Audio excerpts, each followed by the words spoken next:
Hello, जय हिंद दोस्तों। मैं शुभम आपका स्वागत करता हूं आपके अपने इस यूट्यूब चैनल शुभम ई क्लासेस 2.0 में। जैसा आप सभी को पता है, एसएससी जीडी कांस्टेबल की वैकेंसी आने वाली है और मोस्ट अवेटेड वैकेंसी है। लगभग 2 साल के बाद ये वैकेंसी आ रही है। तो जो भी एसएससी जीडी की तैयारी करना चाहते हैं वो हमारे चैनल से जरूर जुड़ेंगे और इस बार आपको तैयारी बहुत ही अच्छे लेवल पे करनी है। तो देखिएगा, कल हमने इसकी ओरिजिनल पेपर का जो कि 11 फरवरी 2019 को हुआ था, इसके जीके और जीएस के क्वेश्चन डिस्कस किए थे एसएससी जीडी के।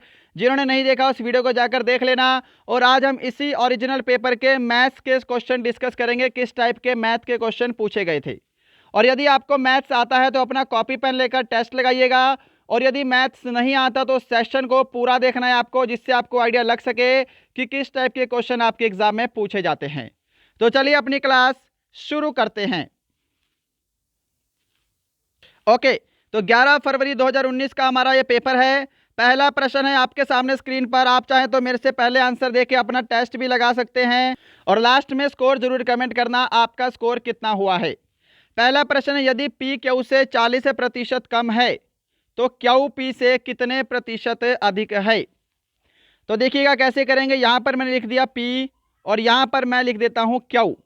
ओके, कि यदि पी क्यू से 40% कम है, यदि मैं क्यू को 100 मान लूं तो पी क्या है, क्यू से 40% कम है तो जो पी होगा वो हो जाएगा आपका 60। अब आपसे बोला है क्यू पी से कितने प्रतिशत अधिक है। तो दिखाई दे रहा है हमको यहाँ पे कितना अधिक है, 40 अधिक है। किससे निकालना है, पी से। तो पी का मान हम नीचे रखेंगे और प्रतिशत के लिए हम 100 से गुणा कर देंगे। ये जीरो से आपकी जीरो कैंसिल, 2 दूनी 4 और 2 तिया 6। यहाँ पर आपका बनेगा 200/3, यानी कि ऑप्शन आपका डी करेक्ट आंसर होगा, 66.66%। क्वेश्चन नंबर सेकंड आपके सामने देखिएगा, और आगे बहुत ही अच्छे लेवल के क्वेश्चन भी पूछे गए हैं, तो सेशन को आपको बिल्कुल कंप्लीट देखना है। सेकंड था, यदि सोनू 20 मीटर प्रति सेकंड की गति से कार चला रहा है तो सोनू 936 किलोमीटर की दूरी कितने समय में तय करेगा। ओके, तो देखो यहां पर आपको घंटों में दे रखा है। टाइम का आपको सूत्र पता होना चाहिए, डिस्टेंस अपॉन स्पीड होता है। डिस्टेंस कितना है, 936 किलोमीटर है। जो आपको स्पीड दे रखी है वो दे रखी है आपको 20 मीटर प्रति सेकंड, और हमको समय दे रखा है घंटे में, तो हमको इस मीटर प्रति सेकंड को किलोमीटर प्रति घंटे में बदलना पड़ेगा। और ये ध्यान रखिएगा, मीटर प्रति सेकंड को किलोमीटर प्रति घंटे में बदलने के लिए हम 18/5 से गुणा करते हैं। ओके, तो 18/5 से गुणा करेंगे, यहाँ पे आपका कितना आ जाएगा, 4 में जाएगा, और 18 चौके 72, तो 72 किलोमीटर प्रति घंटा आपकी स्पीड आ गई। तो डिस्टेंस आपका 936 है, स्पीड आपकी कितनी है, 72 किलोमीटर प्रति घंटा। इसको कैंसिल कर देंगे, तो पहले 12 से काटते हैं, 12 छीके 72। ओके, और यहाँ पे होगा 12×7 = 84, 12×7 = 84 और 12×8 = 96। फिर 6 से कैंसिल करेंगे, यहाँ पे कितनी बार में जाएगा, 13 बार में जाएगा, 13 छीके 78। ऑप्शन ए करेक्ट आंसर होगा, 13 घंटे। क्या सभी को क्वेश्चन समझ में आया है। और देखिएगा, अभी हम रैंडम क्वेश्चन डिस्कस करें जो कि आपके ओरिजिनल पेपर में पूछे गए थे, और जब हम इसकी बेसिक से क्लास करवाएंगे तो आपको टॉपिक वाइज क्वेश्चन कराए जाएंगे, जिससे आपका अच्छे से डाउट क्लियर हो सके। क्वेश्चन नंबर थर्ड है, एक वस्तु को 15% की छूट देने के पश्चात 4,777 रुपये में बेचा गया, वस्तु का अंकित मूल्य क्या होगा। वस्तु का अंकित मूल्य यानी कि मार्क प्राइस, और मार्क प्राइस का फॉर्मूला होता है विक्रय मूल्य गुणा 100, और यहाँ पर अगर हानि हुई है, छूट दी है, तो 100 माइनस डिस्काउंट %। अगर प्रॉफिट होता तो 100 प्लस प्रॉफिट होता। तो देखिएगा, यहाँ पे विक्रय मूल्य आपको दे रखा है 4,777 रुपये, गुणा करेंगे हम 100 से, और आपको यहाँ पे 15% की छूट दी है, तो 100 माइनस 15 यानी कि 85। अब जब आप इसको कैंसिल करेंगे तो यहाँ पे आपका आंसर आएगा 5620। कैंसिल अपने आप कर लेना, ऑप्शन डी आपका बिल्कुल राइट आंसर होगा। क्वेश्चन नंबर 4 है आपके सामने, दो वस्तुओं का मूल्य क्रमशः 3:2 के अनुपात में है। यदि पहली वस्तु का मूल्य 40% से बढ़ाया जाता है तथा दूसरी वस्तु का मूल्य x% से घटाया जाता है, तो दोनों वस्तुओं के मूल्य का अनुपात 7:3 है, तो x का मान ज्ञात करो। तो देखिएगा, दो वस्तुओं के मूल्य का अनुपात कितना है, 3:2 है। इसको मैं दोनों को 100 से गुणा करके 200/300 लिख सकता हूं, है ना, ताकि हमारी कैलकुलेशन आसान हो जाए। कोई भी इशू नहीं है, हमने दोनों तरफ ही 100 से गुणा कर दिया, दोनों अभी भी बराबर हैं। अब पहली वस्तु को 40% से बढ़ाया गया, तो यानी कि जो 300 रुपये मूल्य है इसका 40% कितना होगा, 120 होगा। यदि हम 120 बढ़ा देंगे तो मूल्य कितना हो जाएगा, 420 हो जाएगा। अब दूसरी वस्तु के मूल्य को कितना घटाएंगे, यहाँ पे जो वैल्यू आएगी, हमको x% का मान निकालना है, कितने प्रतिशत घटाया जाए, है ना। अब देखो बढ़ने के बाद इनका रेशो कितना हो गया है, 7/3 हो गया है, यहाँ पे आपको दे रखा है। तो यानी कि जो 7 रेशो का मान आपका 420 के बराबर है, तो एक रेशो का मान कितना हो जाएगा, ये 60 टाइम में जाएगा, है ना। तो एक रेशो का मान हो गया आपका 60 के बराबर। यदि एक रेशो का मान 60 है तो 3 रेशो का मान कितना हो जाएगा, 180 हो जाएगा। यहाँ पे 180 आएगा, यहाँ पे क्या वैल्यू आएगी, यहाँ पे आपकी वैल्यू आ जाएगी 180। क्या इतना स्टेप समझ में आया है। अब 200 रुपये मूल्य से 180 रुपये मूल्य हो गया, आपको बोला है कितने प्रतिशत की कमी हुई है एक्स के मान में। तो मैं यहाँ पर देख रहा हूँ ऑप्शन आपका डी करेक्ट आंसर होगा, 10%। 200 का 10% कितना होता है, 20 होता है। 200 में 20 घटाएंगे तभी तो आपका 180 बनेगा। तो इस टाइप से आपको एक क्वेश्चन सोल्व करना है, आपका जल्दी सोल्व हो जाएगा। क्वेश्चन नंबर 5 आपके सामने है, जल्दी से आंसर देंगे, आसान सा प्रश्न। यहां पर लिखेंगे U/V/W। U/V कितना है, 4/7 है, और V/W कितना है, 9/7 है। ओके, अब इसको करने की मैंने आपको डायरेक्ट ट्रिक बताई हुई है। 4 को 9 से गुणा करेंगे कितना हो गया, 36 हो गया। 7 को 9 से गुणा करेंगे 63 हो गया, और 7 को 7 से गुणा करेंगे 49 हो गया। ये आपका U/V/W आ गया। Got it. अब यहां से U का मान आपको दे रखा है 72। देखो जी, ये U है, ये V है, ये आपका W है। यहां पे U का मान रेशो में कितना है, 36 है, और एक्चुअल में कितना है, 72 है। तो कितने गुना है ये आपका 2 गुना हो गया, है ना। यानी कि हम बोल सकते हैं, ऐसे कर लो, एक रेशो का मान आपके 2 के बराबर हो गया। आपको बोला है W का मान बताओ, W का मान 49 है। यदि एक रेशो का मान 2 के बराबर है तो 49 रेशो की वैल्यू हो जाएगी 98 के बराबर। ऑप्शन आपका बी करेक्ट आंसर होगा। जिन्होंने ऑप्शन बी को आंसर किया है उनका आंसर बिल्कुल करेक्ट है। क्वेश्चन नंबर 6 है आपके सामने, एक राशि साधारण ब्याज पर 5 वर्षों में 10,560 है, यहाँ पे 0 है, ध्यान रखिएगा, तथा 6 वर्षों में 11,076 रुपये हो जाती है, राशि क्या है। अब सबसे पहले आपको यह पता होना चाहिए, जो साधारण ब्याज होता है वो आपका हर साल समान रहता है ना। तो देखिएगा, कोई राशि 5 वर्ष में इतनी और 6 वर्ष में इतनी हो जाती है, यानी कि 1 वर्ष का अंतर है। अगर मैं 11,076 में से 10,650 घटा दूं तो मुझे पता लगेगा कि एक साल में साधारण ब्याज लगा है 426 रुपये। 426 रुपये एक साल में साधारण ब्याज लगा है ना। तो इसको रफ कर देता हूं, यहां पे मैं लिखता हूं, एक साल में साधारण ब्याज है 426 रुपये। अब 5 वर्षों में कोई धनराशि इतनी हो रही है, तो 5 वर्षों में साधारण ब्याज कितना लगा होगा। 5 वर्षों में 5 गुणा 426 कर दो। 5 वर्षों में साधारण ब्याज लगा होगा 5 दूनी 10, 3 13 का 3, हांसिल 1, 5 चौके 20 और 2130 रुपये, है ना। तो यानी कि इस 10,650 में 2130 रुपये क्या है, साधारण ब्याज है। यदि मैं इसमें से साधारण ब्याज निकाल दूं तो हमारा मूलधन आ जाएगा 10,650 में से हम क्या करेंगे, 2130 निकाल देंगे, हमारा मूलधन, हमारा राइट आंसर आ जाएगा। 0 यहाँ पे आ गया, यहाँ पे आपका 2 आएगा। ओके, अब यहाँ पे आपका 5 आएगा, और यहाँ पे 10 में से 2 गए 8, 8520 रुपये। ऑप्शन आपका डी करेक्ट आंसर होगा। क्या सभी को ये वाला क्वेश्चन समझ में आया है। चलिए क्वेश्चन नंबर 7 डिस्कस करते हैं। क्वेश्चन नंबर 7 आपके सामने स्क्रीन पर आसान सा प्रश्न है। मनीष ने 225 रुपये प्रति किताब की दर से किताबें खरीदी तथा 162 रुपये प्रति किताब की दर से उन्हें बेच दिया। 7 किताबें बेचने पर हानि क्या होगी? तो देखो 225 रुपए की उसने खरीदी थी, 162 रुपए की उसने बेच दी एक किताब, तो यानी कि एक किताब बेचने पे उसको 63 रुपए की हानि हो रही है ना। हमको निकालना है 7 किताबें बेचने पर कितने रुपए की हानि होगी। तो 63 को 7 से गुणा कर दो, आपका आंसर आ जाएगा 7 21 का 1 हासिल 2, 6 7 42 और 2 44, 441 रुपए की हानि होगी। ऑप्शन बी करेक्ट आंसर होगा। क्या सभी को ये वाला क्वेश्चन समझ में आया है? चलिए क्वेश्चन नंबर 8 डिस्कस करते हैं। सभी के सभी क्वेश्चन आपके एसएससी जीडी में पूछे गए हैं। क्वेश्चन नंबर 8 है, ए अकेला किसी काम को 6 दिन में करता है तथा बी अकेला उस काम को 8 दिन में करता है। दोनों मिलकर काम को कितने दिन में पूरा करेंगे? तो यदि मैं इनका एलसीएम ले लूं तो इनका एलसीएम कितना होगा? 24 होगा, और 24 को हम क्या मानते हैं? टोटल वर्क मानते हैं। अब देखो 6 चौके 24 और 8 तिया 24, ये 4 और 7 क्या है? ये ए और बी के कार्य करने की क्षमता है।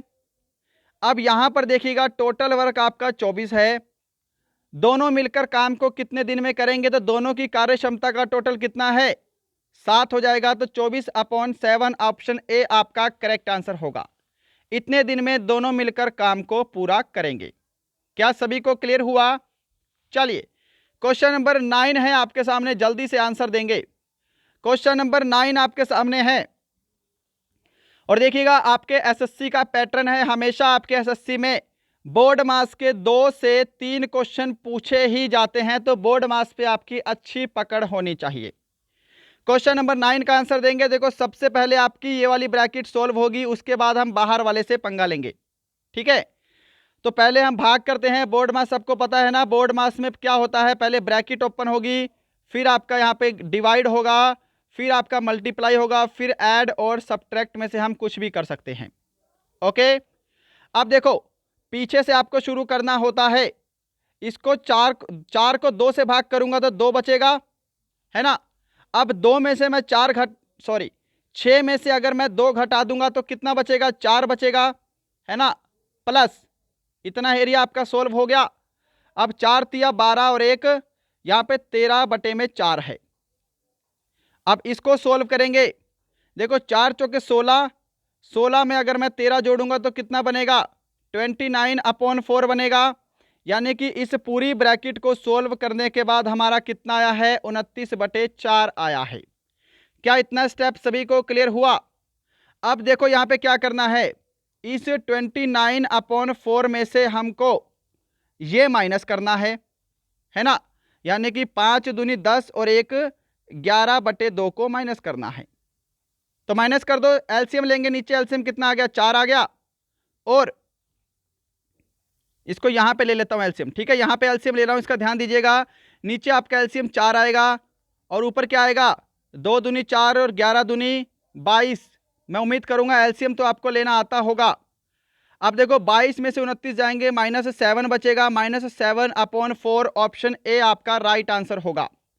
जिन्होंने ऑप्शन ए को आंसर दिया है उनका आंसर बिल्कुल करेक्ट है। क्वेश्चन नंबर 10 आपके सामने है, जल्दी से आंसर देंगे।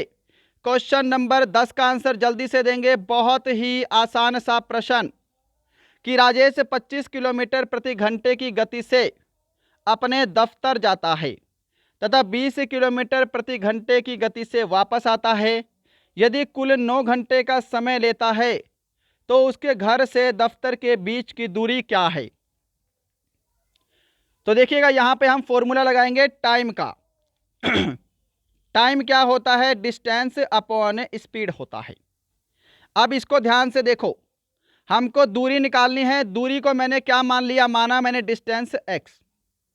समझना बात को कि x किलोमीटर की दूरी 25 किलोमीटर प्रति घंटे की स्पीड से जाता है, प्लस वही x किलोमीटर की दूरी 20 किलोमीटर प्रति घंटे की स्पीड से वापिस आता है। तो उसको कुल कितना समय लगा है? 9 घंटे लगा है। क्या इतना स्टेप समझ में आया सभी को? अब इसका एलसीएम लेके सोल्व करेंगे, जल्दी से सोल्व हो जाएगा। एलसीएम लेंगे, देखो डायरेक्ट करेंगे। यहाँ पे इनका एलसीएम कितना हो जाएगा? इनका एलसीएम हो जाएगा यहाँ पे 100 हो जाएगा। नीचे कर रहा हूं, ओके। 25 चौके 100, 4 को फिर x से गुणा करेंगे, कितना आएगा? 4x। यहाँ पे 20 पंजे 100, 5x इज इक्वल टू 9। अब ये 100 इधर जाके 9 में गुणा हो जाएगा, तो यहां पर देखिएगा 5 और 4 9x बराबर कितना होगा आपका 900 हो जाएगा, है ना।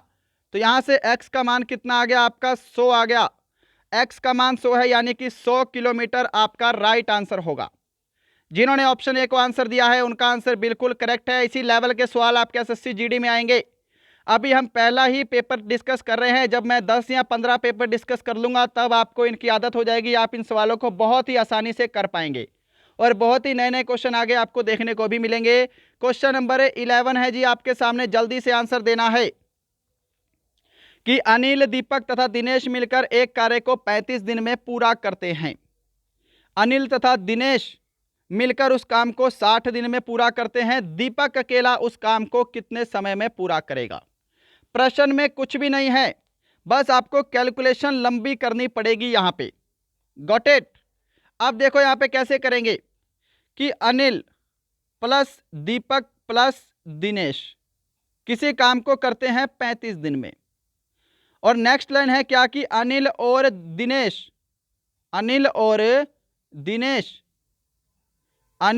दिनेश उस काम को करते हैं 60 दिन में।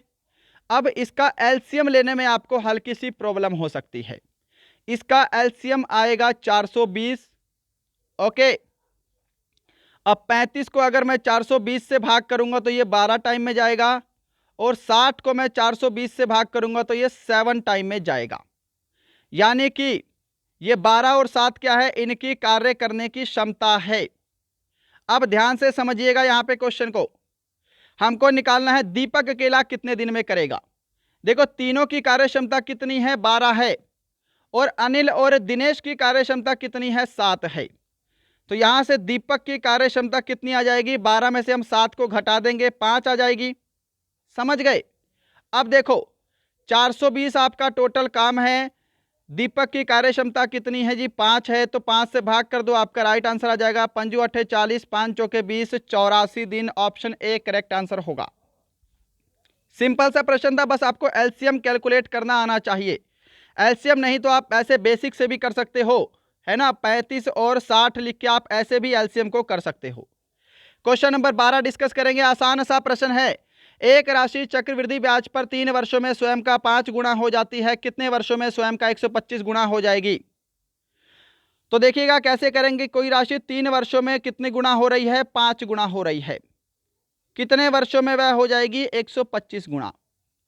जब चक्रवृद्धि ब्याज दिया हो तो हम क्या करेंगे, इनका बेस समान कर लेंगे, यानी कि 5 को मैं 5 की पावर 1 लिख सकता हूं, और 125 को मैं क्या कर सकता हूं, 5 की पावर 3 लिख सकता हूं, है ना। दोनों का बेस समान हो गया। अब देखो इसको करने का एक सूत्र आपको ध्यान रखना है, यह क्वेश्चन रिपीट जरूर होगा। इसका होता है कि न्यू पावर अपॉन में old power into old time, NPOP into OT. देखिएगा न्यू पावर कितनी है आपकी, 3 है, ओल्ड पावर कितनी है आपकी, 1 है, और ओल्ड टाइम कितना है आपका, 3 वर्ष है। गुणा कर दो, 9 आपका राइट आंसर होगा, ऑप्शन ए। ध्यान रखिएगा, इसको हम ऐसे ही करेंगे, आसानी से सोल्व हो जाएगा। क्वेश्चन नंबर आपके सामने 13 है, जल्दी से आंसर देंगे। ये तो सिंपल सा प्रश्न है कि एक गेंदबाज ने लगातार 15 मैचों में इतने विकेट लिए, तो दिए गए आंकड़ों का बहुलक आपको बताना है। अब देखो बहुलक क्या होता है, माध्य, माध्यिका और बहुलक स्टैटिस्टिक्स का चैप्टर है ये, और इस चैप्टर से आपके एक क्वेश्चन हमेशा एग्जाम में बनेगा। बहुलक क्या होता है, कोई भी आपको संख्याएं दे रखी है, जो सबसे ज्यादा बार रिपीट होगी वही इसका बहुलक होता है, वही आंसर होगा। तो यहां पर मैं देख रहा हूं 2 क्या है, 1 2 3 4 बार रिपीट हो रहा है, 2 इसका बहुलक होगा। बाकी कोई भी संख्या 4 बार रिपीट नहीं हो रही है। 5 आपका 3 बार रिपीट हो रहा है, 0 भी आपकी 3 बार रिपीट हो रही है। ओके, तो 2 इसका बहुलक होगा। क्वेश्चन नंबर 14 है, आज हमारे टोटल प्रश्नों की संख्या है 21, है ना। 4 क्वेश्चन जो आपके डाटा इंटरप्रिटेशन के थे ना, ग्राफ वाले, वो हमने डिस्कस नहीं किए हैं। तो देखो इसको कैसे करेंगे सोल्व, जल्दी से आंसर देना है सभी को। तो देखो सिंपल सा सवाल है, ये है आपका 2 की पावर 3 गुणा 3 की पावर 5। अगली संख्या आपको दे रखी है 3 की पावर 3 गुणा 5 की पावर 2। एचसीएफ निकालना है, यानी कि हाईएस्ट कॉमन फैक्टर। अब देखो यहां पर 2 तो एक ही बार दे रखा है, इधर तो 2 है ही नहीं, तो 2 का तो कोई भी कॉमन फैक्टर नहीं है, तो जो भी आपका एलसीएम होगा उसके अंदर 2 नहीं आएगा। सॉरी, जो भी आपका एचसीएफ होगा उसके अंदर 2 नहीं आएगा। तो ये भी आपका रॉन्ग हो गया और ये भी आपका ऑप्शन रॉन्ग हो गया। अब मेरे को दिखाई दे रहा है कि 3 का यहां पे फैक्टर है, परंतु 5 भी ऐसा ऑप्शन है जिसका कोई भी फैक्टर नहीं है इस संख्या में, तो यानी कि आपके ऑप्शन में 5 भी नहीं आएगा। ये भी आपका रॉन्ग हो गया और ऑप्शन डी आपका राइट आंसर होगा 3 की पावर 3। अब देखो 3 की पावर 3 क्यों आया, क्योंकि देखो यहां पे 3 की पावर 5 है और यहां पे क्या है 3 की पावर 3 है। इसमें हाईएस्ट कॉमन फैक्टर क्या है, इस 3 की पावर 5 में कहीं ना कहीं 3 की पावर 3 भी ऐड हो रखा है ना। तो यानी कि 3 की पावर 3 दोनों में ही कॉमन होगा, इसलिए हमारा 3 की पावर 3 राइट आंसर होगा। अब एक चीज को और समझो, यदि यहां पे 3 की पावर 5 यहां पे 3 की पावर 7 होता तो हमारा कॉमन फैक्टर होता 3 की पावर 5 और यही आपका एचसीएफ होता। समझ रहे हो ना। चलो, क्वेश्चन नंबर 15 है, एक वस्तु का मूल्य 220 रुपए है। अब यहां पे थोड़ा सा मिसप्रिंट हुआ है, 20% लाभ होने के बाद वस्तु का विक्रय मूल्य क्या होगा। 20% लाभ होने के बाद वस्तु का विक्रय मूल्य आपको बताना है। तो देखिएगा वस्तु का मूल्य कितना है, 220 रुपए है। आप डायरेक्ट कर लेना, 220 का 20% कितना होता है, 44 होता है ना। यानी कि 44 का लाभ होगा तो वस्तु का विक्रय मूल्य कितना होगा, 264 रुपए। ऑप्शन सी आपका करेक्ट आंसर होगा। यह ध्यान रखिएगा, ऑप्शन सी आपका बिल्कुल राइट आंसर है। डायरेक्ट कर सकते हो, 220 का 20% तो निकाल लोगे, उसको इसमें जोड़ दो, आपका करेक्ट आंसर होगा। क्वेश्चन नंबर 16 है, एक और बोर्ड मास से, इस क्वेश्चन को भी थोड़ा सा करेक्ट कर लेना है आपको। देखिएगा यहाँ पे 10 सही 1/3 है, भाग यहाँ पे 5/3 है, फिर यहाँ पे का लिखा है, ठीक है। उसके बाद क्या है, 10 + 14 भाग 3 - 1, ठीक है। तो यानी कि यहाँ पे क्या है, आपको 5/3 ऐड करना है। ये ध्यान रखिएगा, हल्का सा मिस्टेक हुआ है इसमें। अब देखो सबसे पहले हम क्या करेंगे, अंदर वाली ब्रैकेट सोल्व करेंगे। ओके, तो अंदर वाली ब्रैकेट सोल्व करते हैं। सबसे पहले मैं इसको कैंसिल कर देता हूं, इसको मैं डायरेक्ट लिखता हूं 14/3। और पहले मैं क्या करूंगा, इस प्लस वाले 10 को सोल्व कर लेता हूं। फिर यहाँ पे हमारा -1 भी बचा है, इसको भी ध्यान रखिएगा। देखो 10 या 30 और 30 में मैं 14 जोड़ूंगा, कितना बनेगा आपका, 44/3। अब इस -1 को भी सोल्व कर लो, -1, तो 3 एकम 3, 44 में से 3 घटाएंगे तो कितना बचेगा आपका, 41/3। तो मैंने क्या देखा, इसको मैं सारे को रफ कर देता हूं। यहाँ पे देखो मैंने क्या देखा कि मैंने इस पूरी ब्रैकेट को सोल्व किया और यहाँ पे मेरा कितना आया, 41/3 आया, ठीक है। अब इसके बाद हमको का वाला सेक्शन सोल्व करना है ब्रैकेट के तुरंत बाद। का मतलब गुणा होता है और यहाँ पे मैं क्या करूंगा, 5/3 कर देता हूं, ठीक है ना। 5/3 करने के बाद ये क्या बनेगा, इसको यहाँ पे गुणा करेंगे तो कितना बनेगा, यहाँ पे देखिएगा 5 एकम 5, 5 के बीच 205/9 बनेगा ये, ठीक है। तो इतना एरिया सोल्व कर दिया हमने, हमारा कितना बना है, 205/9 बना है। अब हमको ये वाला सेक्शन को क्या करना है, इससे भाग करना है, सिंपल। देखो 10 या 30 और एक ऊपर कितना आएगा आपका, यहाँ पे 31/3 है, और भाग किससे करेंगे हम, यहाँ पे भाग करना है हमको 205/9 से। क्या इतना स्टेप सभी को समझ में आया है। अब देखो आपको एक चीज और पता होनी चाहिए, यदि मैं इस भाग का साइन में गुणा का कर दूं तो ये जो संख्या है ये क्या हो जाएगी, अपोजिट हो जाती है ना। तो इसको मैं गुणा कर देता हूं ताकि आपकी कैलकुलेशन आसान हो जाए। यदि मैं यहां पे गुणा का साइन लगा दूं तो ये आपका 9/205 हो जाएगा, ठीक है। अब सोल्व करते हैं जल्दी से। 3 तिया कितने होते हैं, 9 होते हैं। अब 31 को 3 से करेंगे, 93/205। ऑप्शन आपका बी करेक्ट आंसर होगा। क्या सभी को ये वाला क्वेश्चन समझ में आया है। क्वेश्चन नंबर 17 डिस्कस करेंगे आपके सामने स्क्रीन पर। सिंपल सा प्रश्न है, एक कमरे की लंबाई, चौड़ाई तथा ऊंचाई 21 मीटर, 12 मीटर, 16 मीटर है उस कमरे में रखी जा सकने वाली सबसे बड़ी छड़ की लंबाई क्या होगी। तो देखो ऐसा क्वेश्चन जब भी आपसे पूछे तो क्या करेंगे हम क्या करेंगे, घनाभ के विकर्ण का सूत्र लगाएंगे, है ना। घनाभ के विकर्ण का सूत्र होता है L square plus B square plus H square और यहाँ पे अंडर रूट होगा। ठीक है, अभी हम यहाँ पे बेसिक डिस्कस नहीं करने वाले, जब आपकी टॉपिक वाइज क्लास चलेगी तब हम इसका बेसिक भी डिस्कस करेंगे।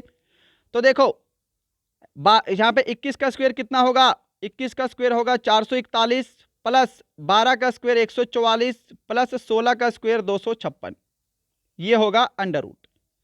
अब इनको जोड़ लो, 6 4 10 और 1 11 का 1 हासिल 1 5 और 1 6 4 10 4 14 का 4 हासिल 1 5 6 और यहाँ पे 2 8 841 अंडर रूट। तो यहाँ पे कितना आएगा 29 मीटर, ऑप्शन आपका सी करेक्ट आंसर होगा। ठीक है, 841 का अंडर रूट कितना होता है 29 होता है।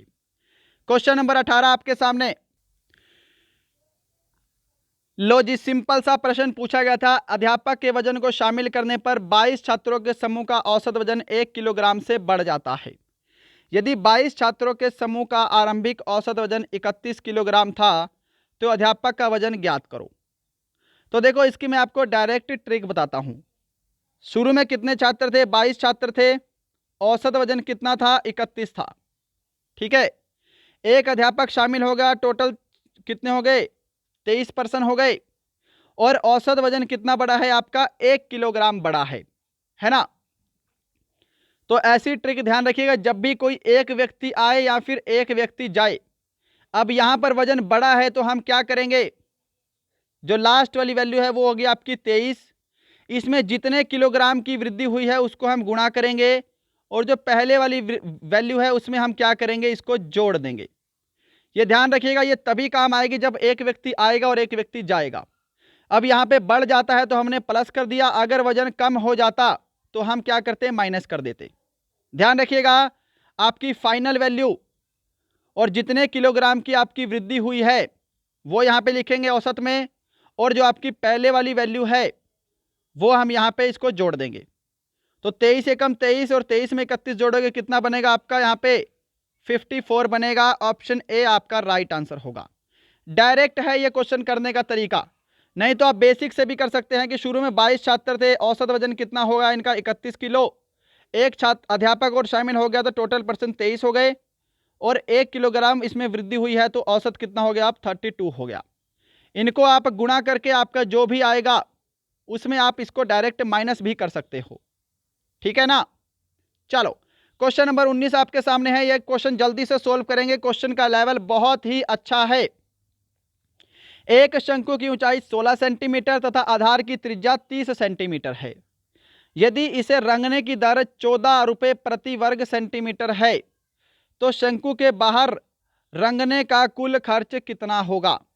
शंकु के बाहर रंगने का कुल खर्च, तो इसके लिए आपको शंकु का वक्र पृष्ठ क्षेत्रफल निकालना पड़ेगा। शंकु का वक्र पृष्ठ क्षेत्रफल जिसका सूत्र होता है पाई आर एल। ओके, अब यहां पे हमको एल पता होना चाहिए। अब एल पहले आपको निकालना पड़ेगा, तियर्क ऊंचाई जिसको बोलते हैं। एल निकालने का सूत्र होता है आपका R square plus H square under root. तो पहले हम एल कैलकुलेट करेंगे। 30 का स्क्वायर कितना होगा आपका 900 होगा, डायरेक्ट कर रहा हूं। हाइट 16 सेंटीमीटर है, 16 का स्क्वायर कितना होगा आपका 256 होगा। अब इनको यदि हम जोड़ेंगे तो ये कितना बनेगा, ये आपका 1156 बन जाएगा, है ना। 900 में 256 जोड़ेंगे तो कितना बनेगा आपका 1156 बनेगा, और 1156 पे क्या है अंडर रूट है, और 1156 जो है ये 34 का वर्ग होता है। तो यहां से जो आपका L आया है वो कितना आया है 34 आया है। तो मैं सभी को रफ कर देता हूं। अब देखो सूत्र लगेगा हमारा पाई आर एल, और उसके अंदर हम इसमें इसको गुणा कर देंगे 14 को। ओके, तभी हमारा यहां पे कुल रंगने का खर्च आएगा। पाई का मान कितना होता है 22/7, आर हमको कितनी रखी है 30 सेंटीमीटर, और एल हमारा कितना आया है 34 आया है, अभी सोल्व किया है ना। और गुणा किससे करेंगे, हम इसको 14 से गुणा कर देंगे जो आपको रेट दे रखी है। बस 7 एकम 7, 7 दूनी 14, और जब आप इसको अच्छे से गुणा कर लोगे, गुणा वाला काम अपने आप करना भाई, आपका राइट आंसर होगा यहाँ पे ऑप्शन डी 44,880 रुपये। 22 गुणा 30 गुणा 34 गुणा 2, आपका 44,880 रुपये आंसर आएगा। Got it. चलो क्वेश्चन नंबर 20 आपके सामने है। सिंपल सा प्रश्न, यदि एक वर्ग के विकर्ण की लंबाई 10√2 सेंटीमीटर है तो वर्ग का क्षेत्रफल कितना होगा। तो ध्यान रखिएगा, जब भी आपको वर्ग का विकर्ण दिया हो और वर्ग का क्षेत्रफल निकालना हो, वर्ग का आपको एरिया निकालना हो, तो 1/2 गुणा आपका जो विकर्ण है, डायगोनल है, उसका स्क्वायर करना है बस। Got it. तो 1/2 गुणा विकर्ण कितना है आपका 10√2 है, और इसका आपको क्या कर देना है, स्क्वायर कर देना है। तो यहां पर देखिएगा 1/2 इसका स्क्वायर करेंगे तो ये 100 गुणा 2 हो जाएगा। तो कैंसिल कर दो, यहाँ पे 50 आ गया, और 50 दूनी कितना होता है, 100 होता है। 100 वर्ग सेंटीमीटर, ऑप्शन डी आपका राइट आंसर होगा।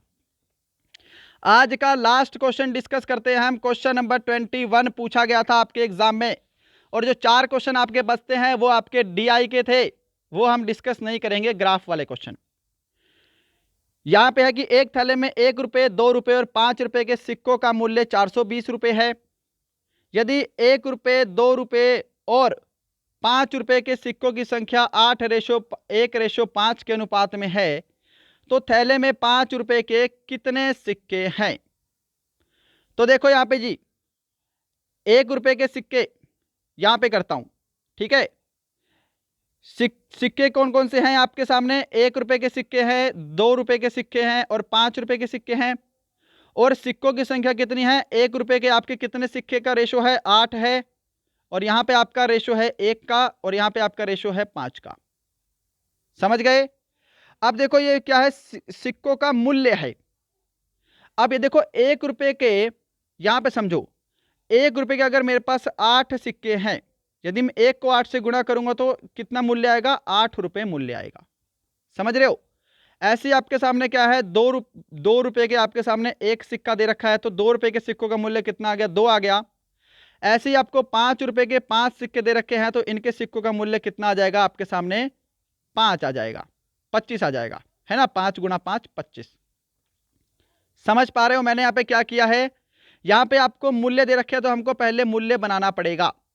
मूल्य बनाने के लिए हम क्या करेंगे, हम इनको आपस में गुणा कर देंगे, तो यहाँ पे मूल्य बन जाएगा रेशो में 8:2:25। अब इनको जोड़ो, 8 और 2 10, और 10 में 25 जोड़ेंगे तो यहाँ पे 35 बनेगा, है ना।